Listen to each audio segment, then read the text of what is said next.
Joining us now is veteran war correspondent Michael Yon to put into context where we find ourselves on this fateful day, the 24th anniversary also of 9/11. Michael, I was caught by your response because I think you understand the warfare in which many Americans are waking up to today. What are your thoughts on the last 24 hours? Right. Yeah, I woke up at 3 a.m. to work, as I often do, and got some messages that Charlie had been shot. And because I'm in Bangkok, Masako and I have left Japan. We may head up to Nepal actually, but I saw that Charlie had been shot. I saw the video, and I've seen a lot of people shot in combat, including very close to where I'm at now. And I knew that was not going to turn out well. And so that was why I put that video on Substack. It's very important at this time for people to show courage. Courage is contagious. Fear is contagious. Don't show fear, especially not in front of children, right? It's very important at this time for the adults to be adults and leaders, everybody. And that means getting control of self and being steady, because we need to be thinking about what's going on and taking next steps. And that doesn't mean going and killing the neighbor, of course. And so we need to discover exactly who did this and then continue on.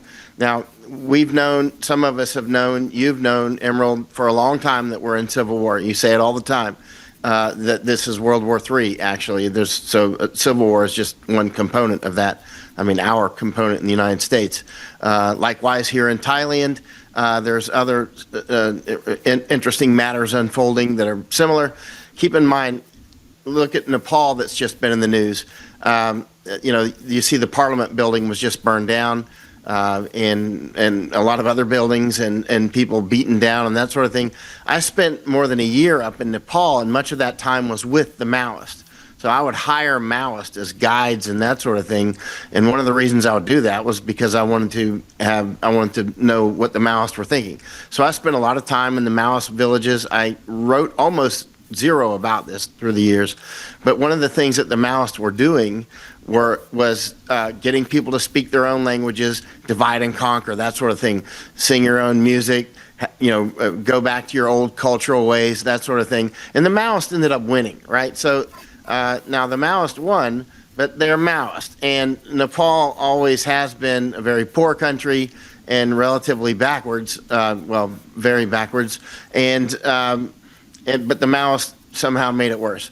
And for instance, they just precipitously came in some days ago and blocked off much of the social media, including Facebook, YouTube, Instagram, that sort of thing, not taking into account that many of the Nepalese people actually use Facebook as an example to do business, like to get customers for their guide tours and that sort of thing. And suddenly, many of the young people, the Gen Z as they call them up in Nepal, showed up at government buildings and started protesting. And anyway, this led to 19 of them being shot and killed, and a lot more wounded. I think roughly 150 or so. And then, of course, they came back and said, we'll just burn down the government. And they did. So the Maoists, that's what communists do. I've been with communists in many countries over the years, and they are nothing but violent. They're always violent. That's the only thing they know, because they're not the most intelligent people in the world. But they are some of the most emotional people in the world. And they, like you mentioned, as you were opening up, Emerald, they don't care. I mean, communists will kill 1 million people and just keep right on going and go to lunch. That's the kind of people that we deal with. I don't know who shot Charlie. It's very saddening that he was lost, and even more saddening is he has young children and a young wife. And if Charlie is a man, he knows the most important thing that we can do is talk into these microphones.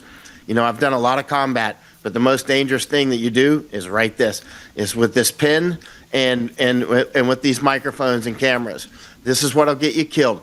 Charlie was a man, very courageous man. He was just over in Japan as well.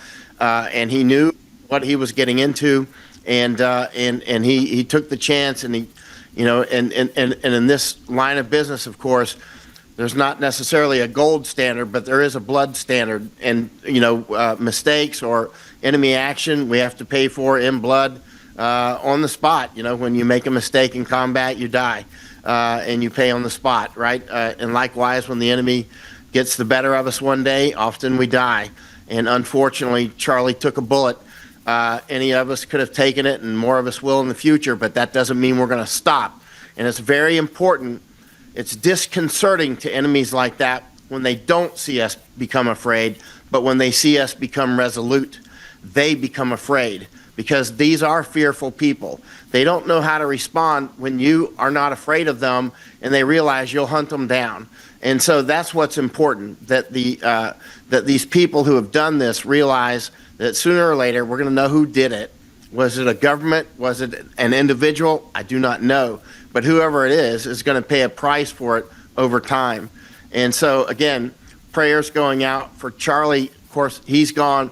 He paid the price as a man, took the chances, and took the bullet, and as an American. And now, of course, we have to think about his family and as things move on. But again, many other people are dying every minute from the death jabs and whatnot that are all part of this war. The illegal invasion that's still going, it's still ongoing, right? And it's ongoing in other countries such as Japan, and all across Europe. It's far from over. United Nations is still fully active. The United Nations, which is the plumbing and the engine for these invasions, it's the main plumbing and engine, they're still fully furnished with money from the United States. The United States is the main funder of these people, right? And so things are far from over. So it's time, again, not to show any fear. Don't show fear, and do not have fear in your heart. Remember, fear is contagious. It spreads faster than measles, right? And courage does the same thing. Courage spreads faster than measles. Be courageous. Show courage. I mean, deeply be courageous, not just imitating courage. Remember, cowardice is the seed of treason, and we cannot comport with treason. And so it's very important that the leaders among us, of which there are many, local leaders, leaders of families, mothers who are in front of their children, don't show fear in front of your children when you see this thing happen. Just explain to them what happened, and teach the children to be courageous, and not to be fearful of this, and encourage the people around you, your siblings and everybody else, to stay steady. Very important at times like this, Emerald. It is. In fact, that was our prayer as a network as we convened this morning and met with our regular call to talk about our coverage. You noted that Charlie had just been in Japan, where he actually spoke to a conservative group there. And his last words, this was actually, I didn't know you were going to bring that up, but it was sent to me overnight by someone who had attended that speech. He'd given it in English. It was translated to Japanese. For the audience there, Charlie had told the group in Japan when he was just there, you still have an opportunity to save your country. And talking about him being a father and a man, he said the quote, the most important thing you need to do is first have more children so you can pass on the blessing to the next generation and make your nation strong. But more importantly, you need faith, what you're just talking about. Without a belief in God, there is no hope or way forward. And he went on to talk about his belief in Jesus Christ as a follower and how he guided him. And there was more from that speech, and I'm actually hopefully going to get a copy of that soon. It is important that we don't have fear, but it's also important that our leadership takes the right steps after a moment like this. We've seen a lot of targeted violence towards conservatives of late, including the school shooting yesterday. Those details got a little overshadowed by, the assassination of Charlie Kirk. There was also a recent shooting at a Catholic school in Minneapolis, a Catholic church. Michael, I ask you, because you're often giving advice to the administration based on what you've seen across the globe as a war correspondent, especially in the days post 9/11. Michael, what does the president need to do in this moment? Hunt down who did it, no matter who it is, and bring them to justice, right? Of course, that's a job for law enforcement. And teach the people to be courageous but not crazy. Stop acting like everything deserves to jump up and down and cry all day long and act like maniacs. I see a lot of people are trying to rile us up to fight each other, right? And that will spread like fire. So it's very important for the president and others at all levels to comport yourself, get the people around you steady, thinking about what's happening, not screaming, that sort of thing, and realizing we are in a war. There's no way you're going to vote your way out of this. It's just not going to happen. And we must absolutely close the borders. Absolutely. And I mean seriously close the borders. That means we must defund the United Nations. And I mean rip them out. One thing that you can do is turn off their electricity and turn off their water. I've told the Japanese that many times. Some Japanese will say we can't defund the United Nations. The Japanese are also number one funders of the United States. But Japan is also a large funder. I'm like, what stops you from defunding the United Nations? You just flip a switch and they have no more funding, right? And you can flip a couple more switches and their buildings have no water and no electricity, and then you can cancel their visas and escort them to the airport, right? They're destroying our countries. We need to treat people who are at war with us as enemies who are at war with us. That's absolutely vital. And one of the things, and you're very good about this, Emerald, is using the accurate words. A lot of people are not very good about using truthful words. They'll use mealy words like migration instead of invasion, or vaccine instead. That's not a vaccine, it's a weapon, right? It's very important to start with truth at the atomic level, right? We have to, the atomic level of truth and lies is the actual word, right? If you call something, if you call a migrant, if you call somebody who's invading the country and killing somebody a migrant, that's an invader, right? It's not a crisis. It's not a border crisis. It's an invasion. And the death jabs are not vaccines. These were not mistakes. This is acts of war, and those are WMD. Those are weapons of mass destruction. Here in Thailand now, there's dope stores everywhere. They weren't here even 3 or 4 years ago. These dope stores, there's thousands of licenses that have been issued in the last few years because this is an actual WMD. Intoxicants are WMD in warfare. They have been for at least centuries.